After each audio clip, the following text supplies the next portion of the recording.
The Indian economy has witnessed profound positive transformation in the last 10 years. The people of India are looking ahead to the future with hope and optimism. With the blessings of the people, when our government, under the visionary and dynamic leadership of Honorable Prime Minister Shri Narendra Modi, assumed office in 2014, the country was facing enormous challenges. With Sabka Saath, Sabka Vikas as its mantra, the government overcame those challenges in right earnest. Structural reforms were undertaken. Pro-people programs were formulated and implemented promptly.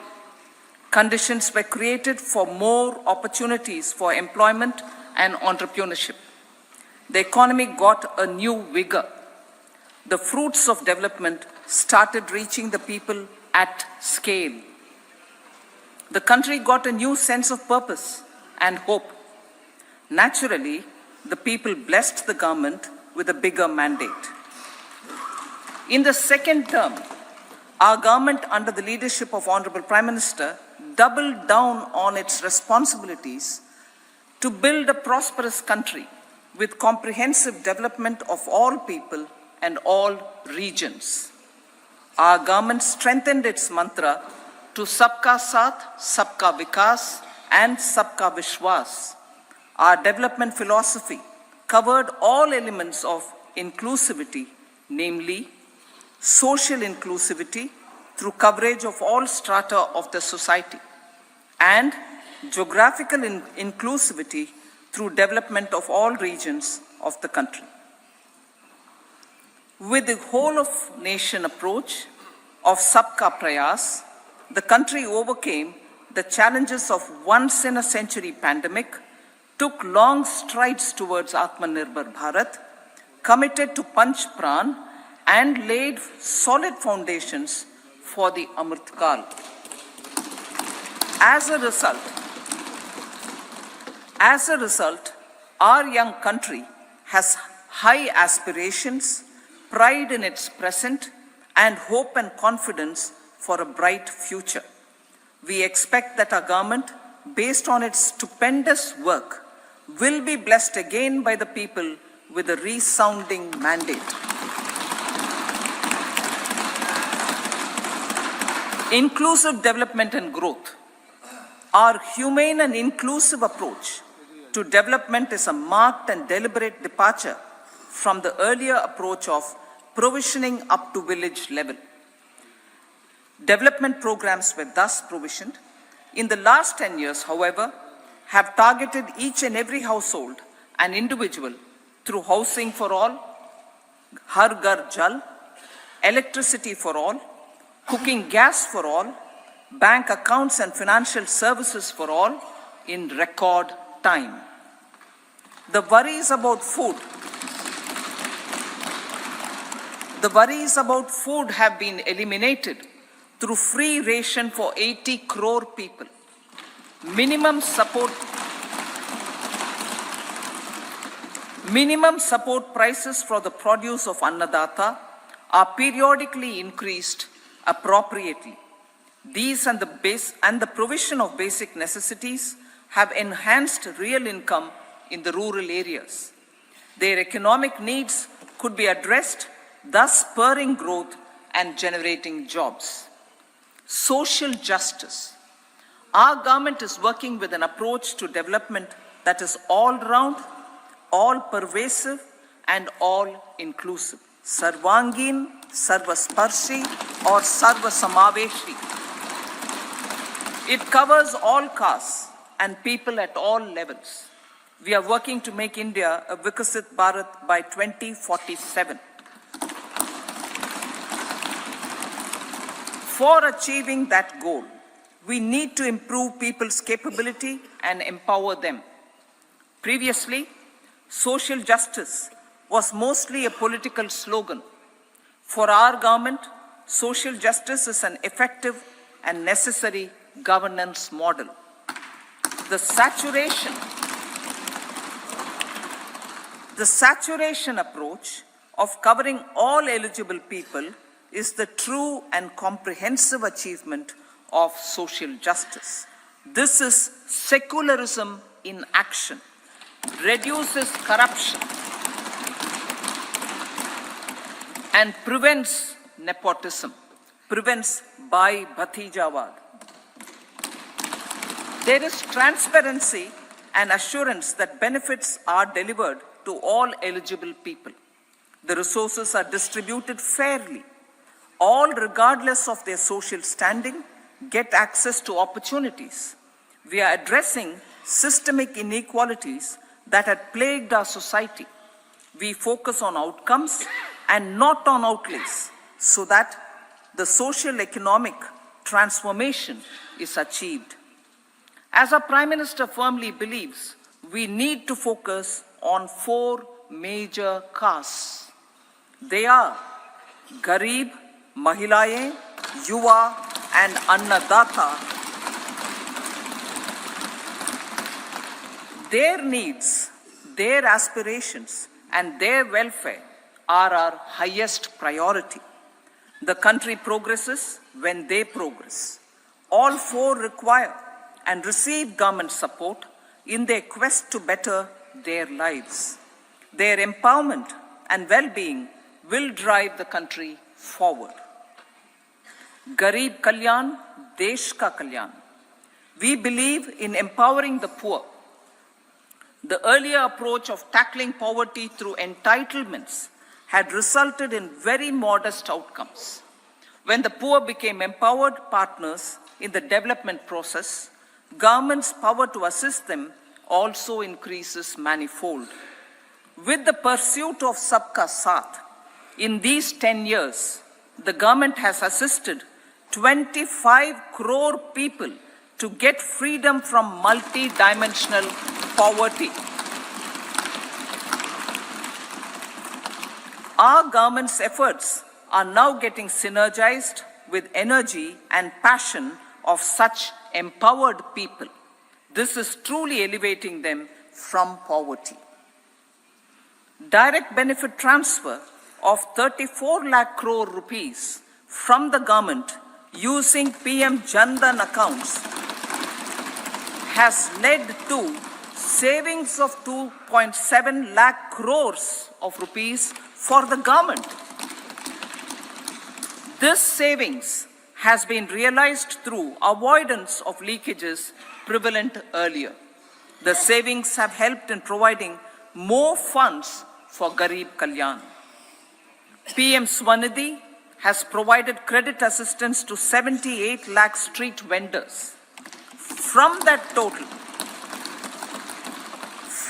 total of 78 lakh street vendors, 2.3 lakh have received credit for the 3rd time.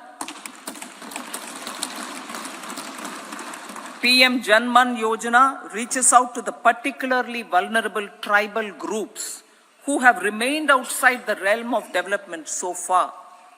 PM Vishwakarma Yojana provides end-to-end support to artisans and craftspeople engaged in 18 trades.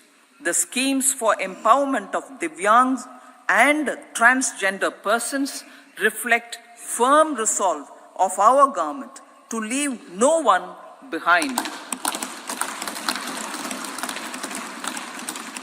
Welfare of Annadata. Farmers are our Annadata.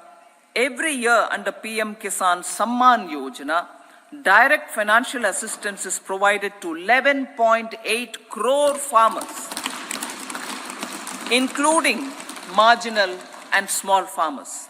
Crop insurance is given to 4 crore farmers under PM Fasal Bima Yojana.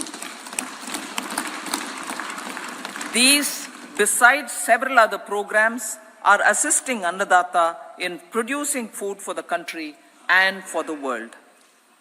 Electronic National Agricultural Market has integrated 1,361 mandis and is providing services to 1.8 crore farmers with trading volume of 3 lakh crores of rupees.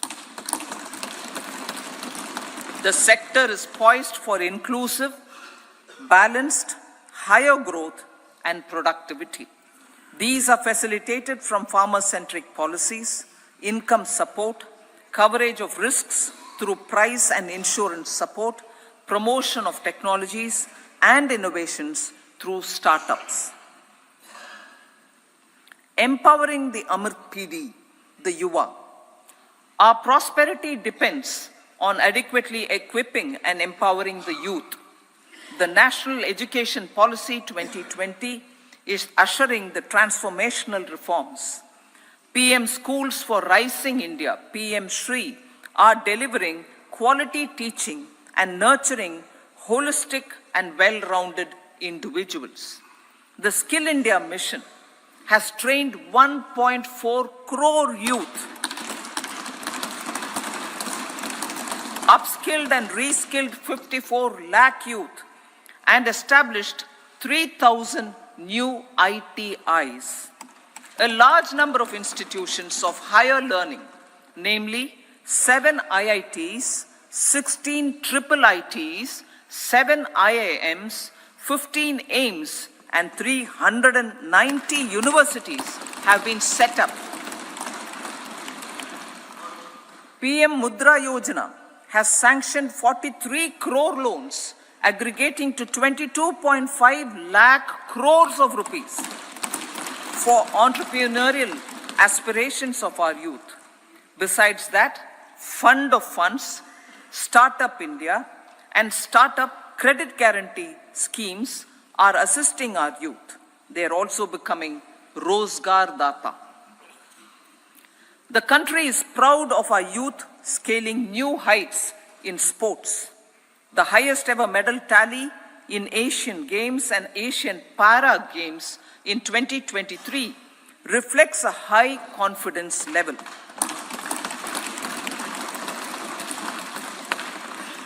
Chess prodigy and our #1 ranked player Pragnananda put up a stiff fight against the reigning world champion Magnus Carlsen in 2023. Today, India has over 80 chess grandmasters compared to little over 20 in 2010. Momentum for Nari Shakti. The empowerment of women through entrepreneurship, ease of living, and dignity for them has gained momentum in these 10 years. 30 crore Mudra Yojana loans have been given to women entrepreneurs. Female enrollment in higher education has gone up by 28% in 10 years. In STEM courses, girls and women constitute 43% of enrollment, one of the highest in the world. All these measures are getting reflected in the increasing participation of women in workforce. Making triple talaq illegal, reservation of 1/3 seats for women in the Lok Sabha and state assemblies, and giving over 70% houses under PM Awas Yojana in rural areas to women, and giving over 70% houses under PM Awas Yojana in rural areas to women as sole or joint owners have enhanced their dignity. Exemplary track record of governance, development, and performance. Besides delivering on high growth in terms of gross domestic product, the government is equally focused on a more comprehensive GDP, that is, governance, development, and performance. Our government has provided transparent, accountable, people-centric, and prompt, trust-based administration with citizen-first and minimum government, maximum governance approach. The impact of all-round development is discernible in all sectors. There is macroeconomic stability, including in the external sector. Investments are robust. The economy is doing well. People are living better and earning better, with even greater aspirations for future. Average real income of the people has increased by 50%. Inflation is moderate. People are getting empowered, equipped, and enabled to pursue their aspirations. There is effective and timely delivery of programs and of large projects. Economic management. The multi-pronged economic management over the past 10 years has complemented people-centric, inclusive development. Following are some of the major elements. 1. All forms of infrastructure, physical, digital, or social, are being built in record time.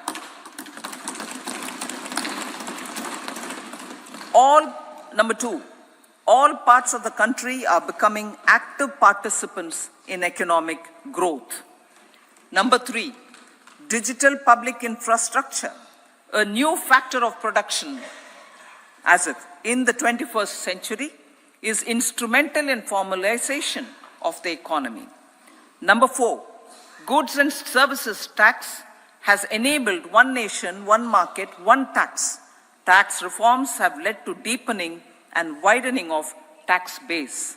Number 5, strengthening of the financial sector has helped in making savings, credit, and investments more efficient.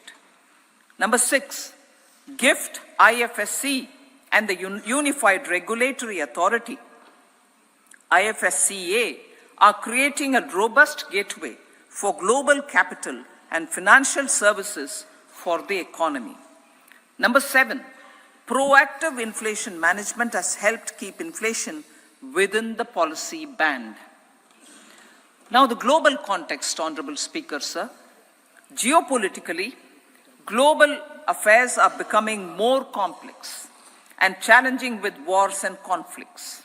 Globalization is being redefined with reshoring and friendshoring, disruption and fragmentation of supply chains, and competition for critical minerals and technologies. A new world order is emerging after the COVID pandemic. India assumed the G20 presidency during very difficult times for the world. The global economy was going through high inflation, high interest rates, low growth, very high public debt, low trade growth, and climate changes. The pandemic has led to a crisis of food, fertilizer, fuel, and finances for the world, while India successfully navigated its way. The country showed the way forward and built consensus on solutions for those global problems. The recently announced India-Middle East-Europe economic corridor is a strategic and economic game changer for India and others. In the words of Honorable Prime Minister, the corridor, and I quote, will become the basis of world trade for hundreds of years to come, and history will remember that this corridor was initiated on Indian soil, unquote. Vision for Vikasit Bharat. Our vision for Vikasit Bharat is that of prosperous Bharat in harmony with nature, with modern infrastructure, and providing opportunities for all citizens and all regions to reach their potential. With confidence arising from strong and exemplary track record of performance and progress, earning Sabka Vishwas, the next 5 years will be years of unprecedented development and golden moments to realize the dream of developed India by 2047. The trinity of demography, democracy, and diversity backed by Sabka Prayas has the potential to fulfill aspirations of every Indian. As Honorable Prime Minister in his Independence Day address to the nation mentioned, I quote, "There is no dearth of opportunities, as many opportunities as we want. The country is capable of creating more opportunities. Sky is the limit," unquote. Strategy for Amrit Kal. Our government will adopt economic policies that foster and sustain growth, facilitate inclusive and sustainable development, improve productivity, create opportunities for all, help them enhance their capabilities, and contribute to generation of resources to power investments and fulfill aspirations. Guided by the principle, reform, perform, and transform, the government will take up next generation reforms and build consensus with the states and stakeholders for effective implementation. It is an important policy priority for our government to ensure timely and adequate finances, relevant technologies, and appropriate training for the micro, small, and medium enterprises, MSMEs, to grow and also compete globally.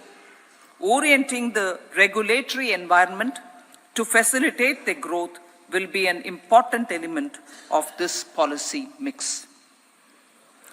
Aligning with the Panchamrit goals, our government will facilitate sustaining high and more resource-efficient economic growth. This will work towards energy security in terms of availability, accessibility, and affordability. For meeting the investment needs, our government will prepare the financial sector in terms of size, capacity, skills, and regulatory framework. Aspirational Districts Program. Our government stands ready to assist the states in faster development of aspirational districts and blocks, including generation of ample economic opportunities. Development of the East. Our government will pay utmost attention to make the eastern region and its people a powerful driver of India's growth. PM Awas Yojana Gramin. Despite the challenges due to COVID, implementation of PM Awas Yojana Gramin continued, and we are close to achieving the target of 3 crore houses. 2 crore more houses will be taken up in the next 5 years to meet the requirement arising from increase in the number of families. Rooftop solarization and Muft Bijli. Through rooftop solarization, 1 crore households will be enabled to obtain up to 300 units free electricity every month. This scheme follows the resolve of Honorable Prime Minister on the historic day of consecration of Sri Ram Mandir in Ayodhya. Following benefits are expected. Savings up to 15 to 18,000 rupees annually for households from free solar electricity and selling the surplus to the distribution companies. Charging of electric vehicles. Entrepreneurship opportunities for a large number of vendors for supply and installation. Employment opportunities for the youth with technical skills in manufacturing, installation, and maintenance.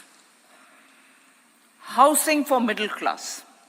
Our government will launch a scheme to help deserving sections of the middle class, and I quote from Honorable Prime Minister's words, living in rented houses or slums or chawls and unauthorized colonies, unquote, to buy or build their own houses.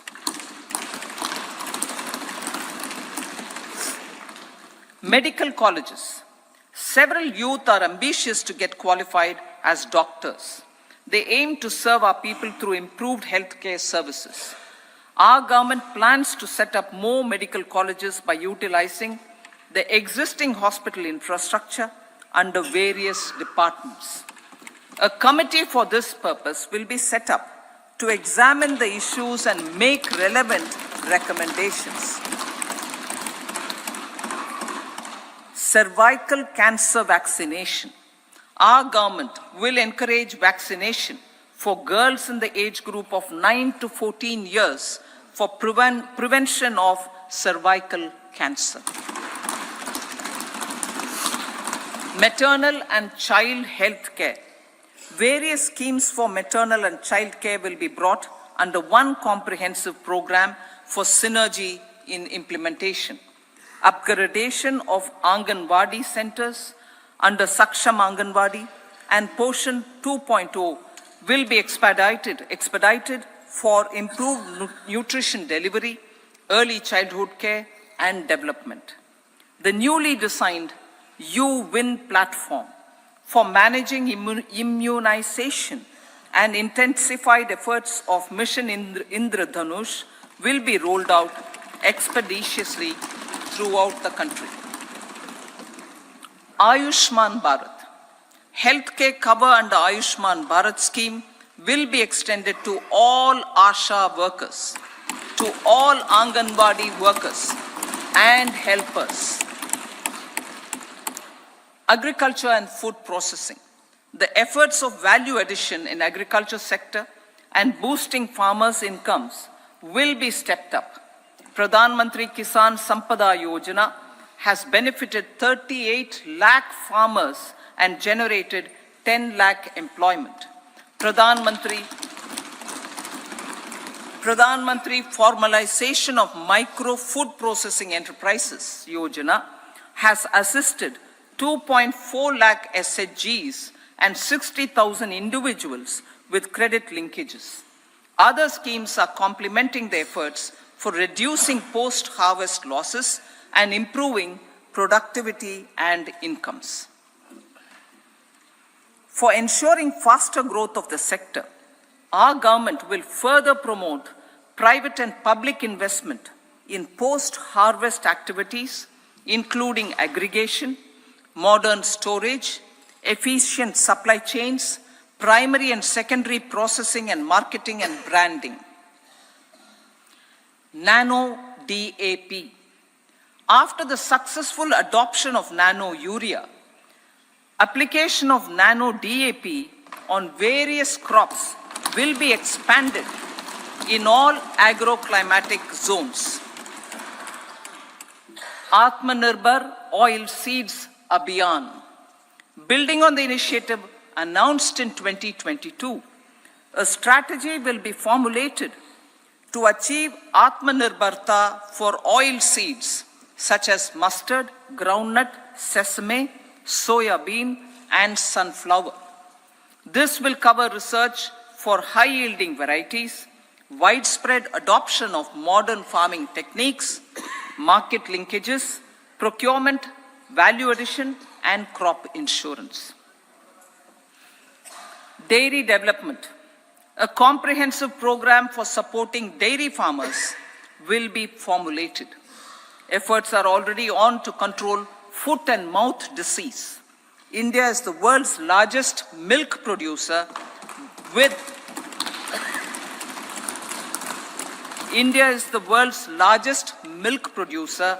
but with low productivity of milch animals. The program will be built on the success of existing schemes such as Rashtriya Gokul Mission, National Livestock Mission, and infrastructure development funds for dairy processing and animal husbandry. Matsya Sampada. It was a government which set up a separate department for fisheries, realizing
with long tenors and low and or nil, I repeat that sentence, the corpus will provide long-term financing or refinancing with long tenors and low or nil interest rates.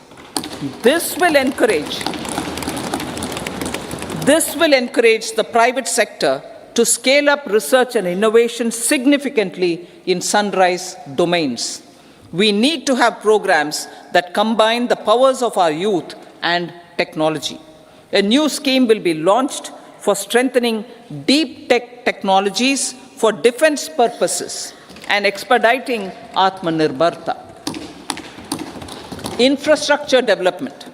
Building on the massive tripling of the capital expenditure outlay in the past 4 years, resulting in huge multiplier impact on economic growth and employment creation, the outlay for the next year is being increased by 11.1% to 11,111 crore rupees. This would be 3.4% of our GDP. Railways. 3 major railway corridor programs will be implemented. These are energy, mineral, and cement corridor. Number 2, port connectivity corridors. And number 3, high traffic density corridors.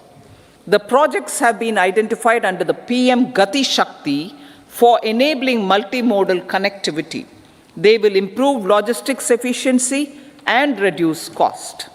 The resultant decongestion of the high traffic corridors will also help in improving operations of passenger trains, resulting in safety and higher travel speed for passengers. Together with dedicated freight corridors, these 3 economic corridor programs will accelerate our GDP growth and reduce logistic costs.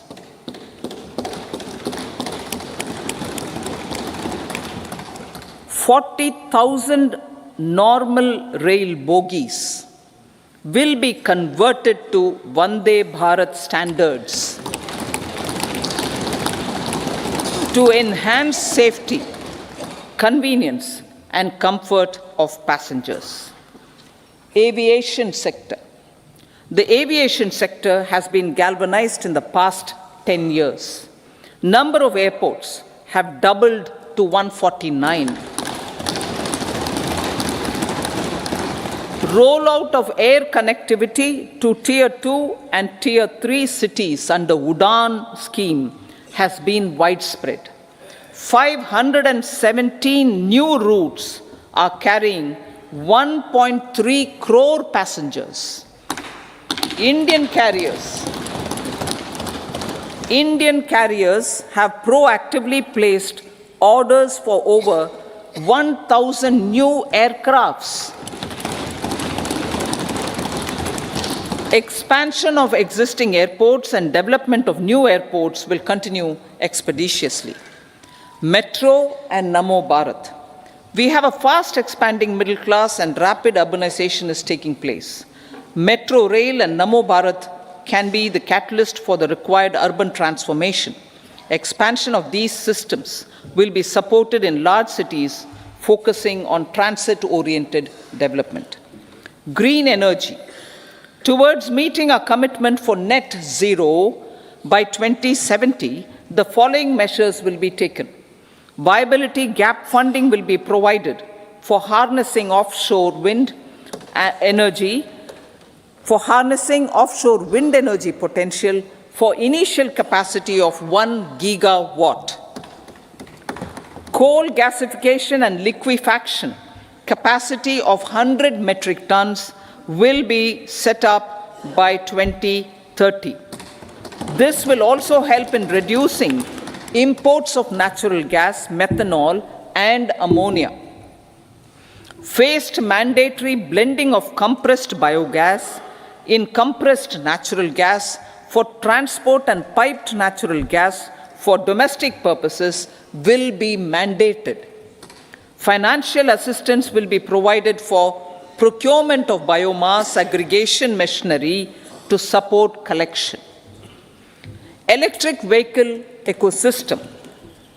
Our government will expand this and strengthen the e-vehicle ecosystem by supporting manufacturing and charging infrastructure. Greater adoption of e-buses for public transport networks will be encouraged through payment security mechanism. Biomanufacturing and biofoundry. For promoting green growth, a new scheme of biomanufacturing and biofoundry will be launched. This will provide environment-friendly alternatives such as biodegradable polymers, bioplastics, biopharmaceuticals, and bioagri inputs. This scheme will also help in transforming today's consumptive manufacturing paradigm to the one based on regenerative principles. Blue Economy 2.0.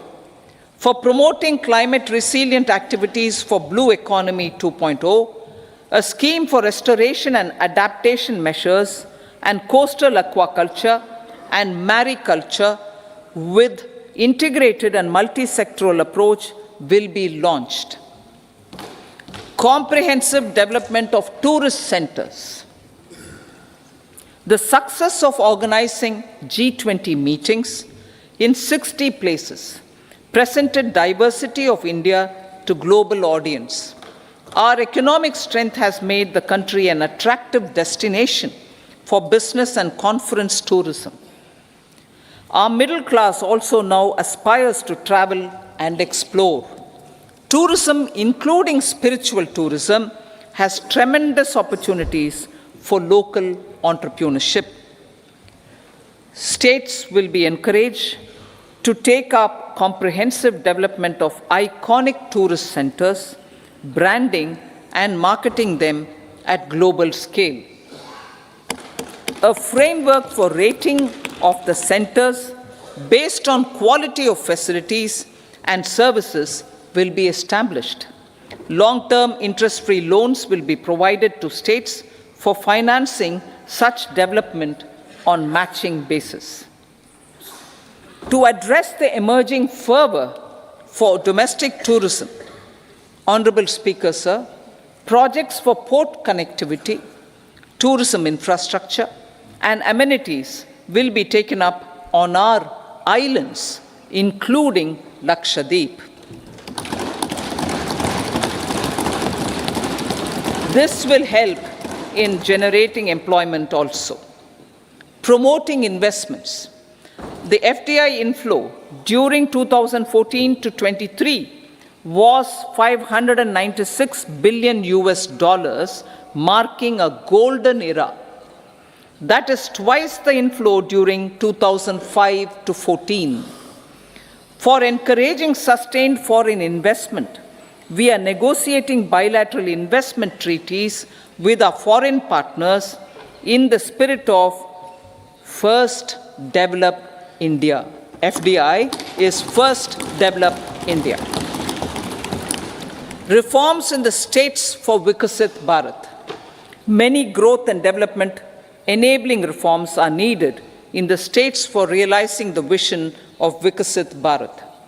A provision of 75,000 crore rupees as 50-year interest-free loan is proposed this year to support those milestone-linked reforms by the state governments. Societal changes. The government will form a high-powered committee for an extensive consideration of the challenges arising from fast population growth and demographic changes. The committee will be mandated to make recommendations for addressing these challenges comprehensively in relation to the goal of Vikasit Bharat. Amrit Kal as Kartavya Kal. Our government stands committed to strengthening and expanding the economy with high growth and to create conditions for people to realize their aspirations. Honorable Prime Minister, in his Independence Day address to the nation in the 75th year of our Republic, said, and I quote, "We commit ourselves to national development with new inspirations, new consciousness, new resolutions as the country opens up immense possibilities and opportunities. It is our Kartavya Kal." Unquote.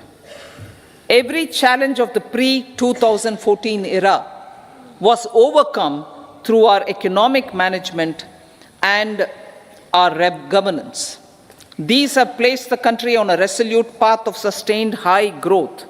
This has been possible through right policies, true intentions, and appropriate decisions.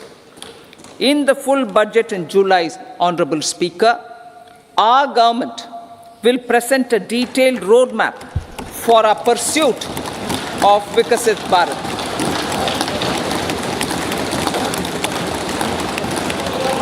Revised estimates of 2023-24. The revised estimate of the total receipts other than borrowings is 27.56 lakh crores of rupees, of which the tax receipts are 23.24 lakh crore rupees. The revised estimate of total expenditure is 44.90 lakh crore rupees. The revenue receipts at 30.03 lakh crore rupees are expected to be higher than the budget estimate, reflecting strong growth momentum and formalization in the economy. The revised estimate of the fiscal deficit is 5.8% of GDP, improving on the budget estimate, notwithstanding moderation in the nominal growth estimates. Budget estimates for 2024-25. Coming to the year 2024-25, the total receipts other than borrowings and total expenditure are estimated at 30.80 and 47.66 lakh crore rupees respectively. The tax receipts are estimated at 26.02 lakh crore rupees. The scheme of 50-year interest-free loan for capital expenditure to states will be continued this year with an outlay of 1.3 lakh crore rupees. We continue on the path of fiscal consolidation, as announced in my budget speech of 2021-22, to reduce fiscal deficit below 4.5% by 25-26. The fiscal deficit in 2024-25 is estimated to be 5.1% of GDP, adhering to that path. So the gross and net market borrowings through dated securities during 24-25 are estimated at 14.13 lakh crore rupees and 11.75 lakh crore respectively.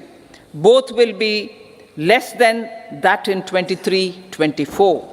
Now that the private investments are happening at scale, the lower borrowings by the central government will facilitate larger availability of credit for the private sector. Vote on account.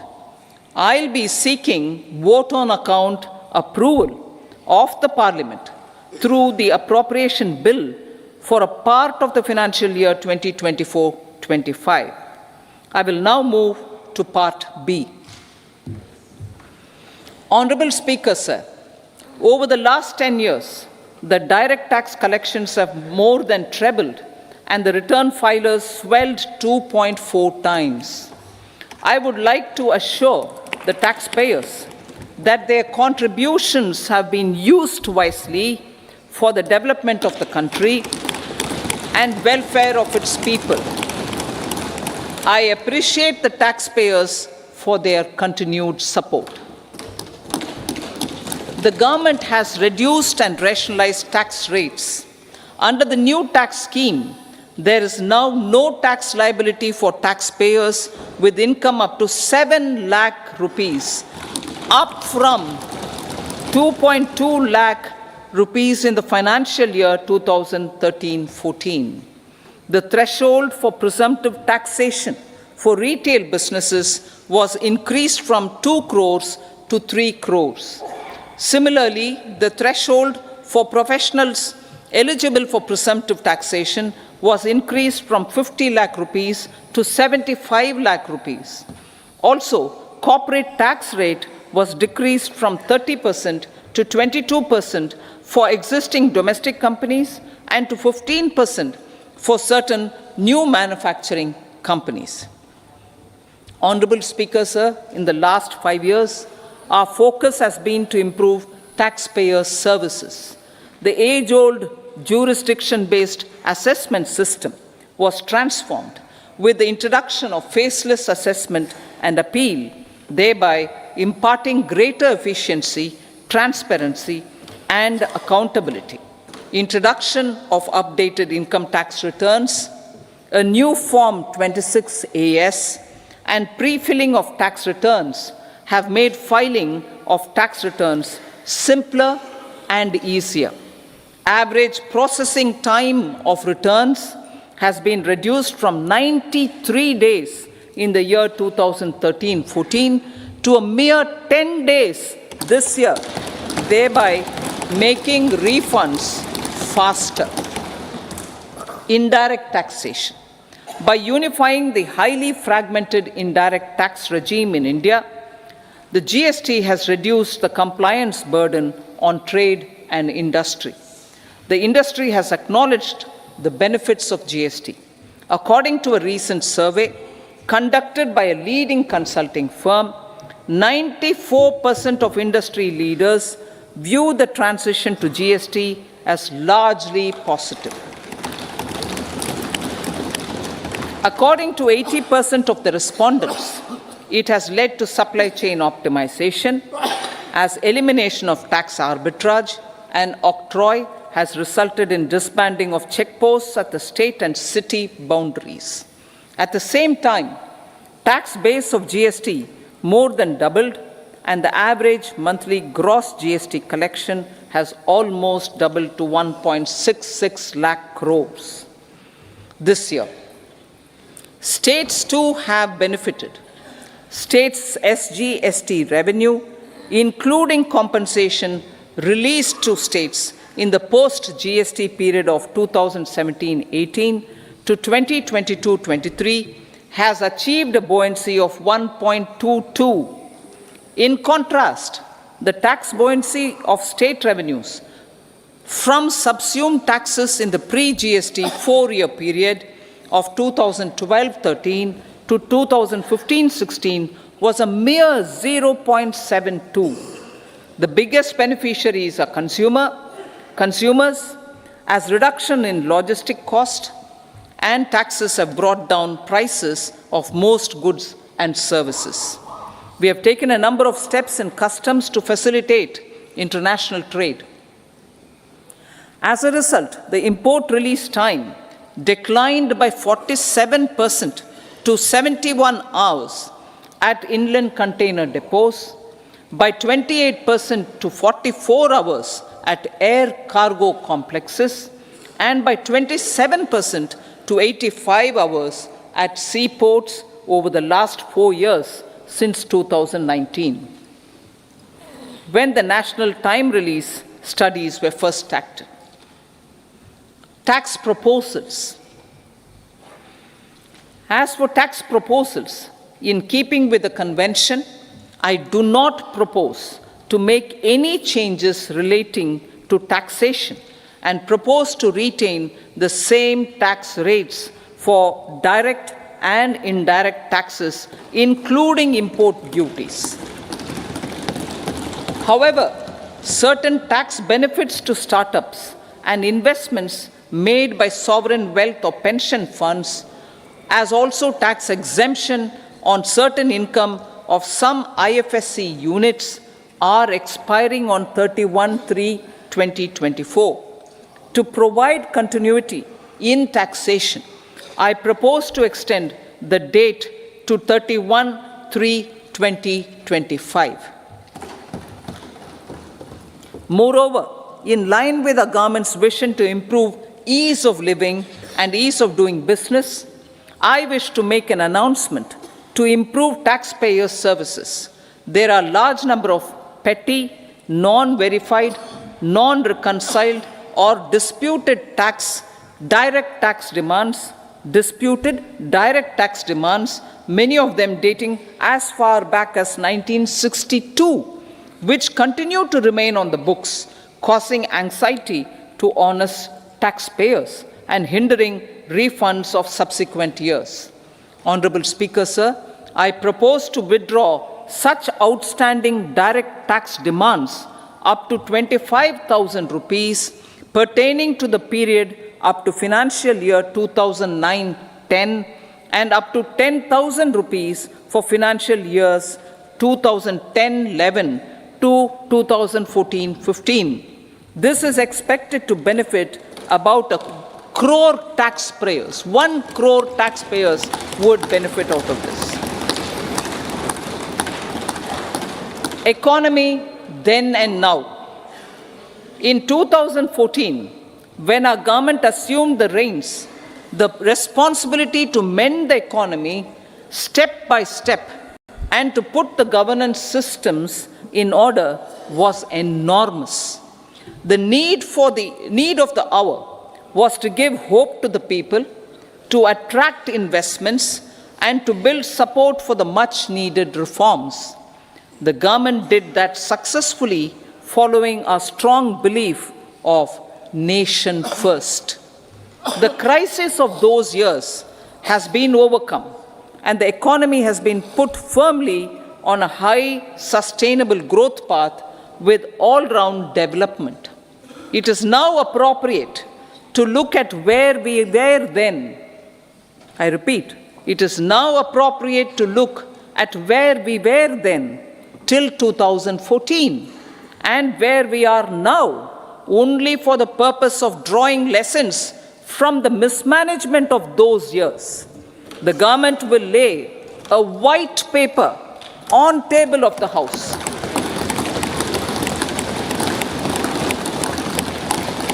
The exemplary track record of governance, development and performance, effective delivery and Jan Kalyan has given the government trust, confidence and blessings of the people to realize whatever it takes, the goal of Vikasit Bharat with good intentions, true dedication and hard work in the coming years and decades.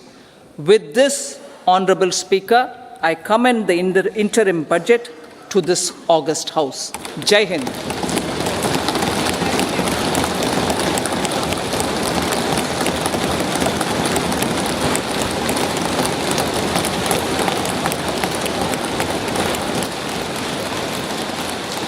Item number 2, Srimati Nirmala Sitharaman ji.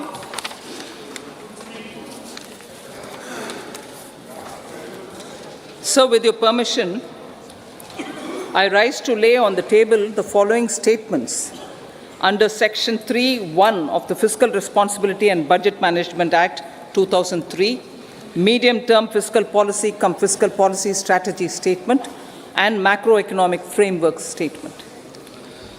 Item number 3, Srimati Nirmala Sitharaman ji. Sir, with your permission, I rise to move for leave to introduce the Finance Bill 2024. प्रश्न ये है कि विधेयक को पुनर्स्थापित करने की अनुमति प्रदान की जाए। जो सदस्य इसके पक्ष में हाँ कहें, जो सदस्य विरोध में ना कहें, मेरे विचार में निर्णय हाँ वालों के पक्ष हुआ, हाँ वालों के पक्ष हुआ। माननीय मंत्री जी विधेयक को पुनर्स्थापित करें। Sir, I introduce the bill. सभा की कार्रवाई शुक्रवार दिनांक 2 फरवरी 2024 को प्राप्त 11 बजे तक के लिए स्थगित की जाती है।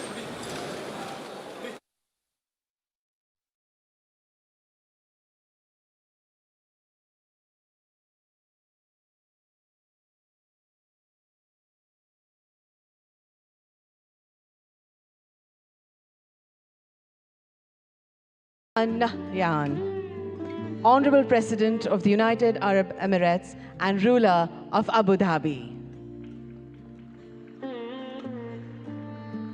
His Excellency Mr. Jose Ramzorda, Honorable President Timor-Leste. His Excellency Mr. Philip Nyusi, Honorable President Mozambique.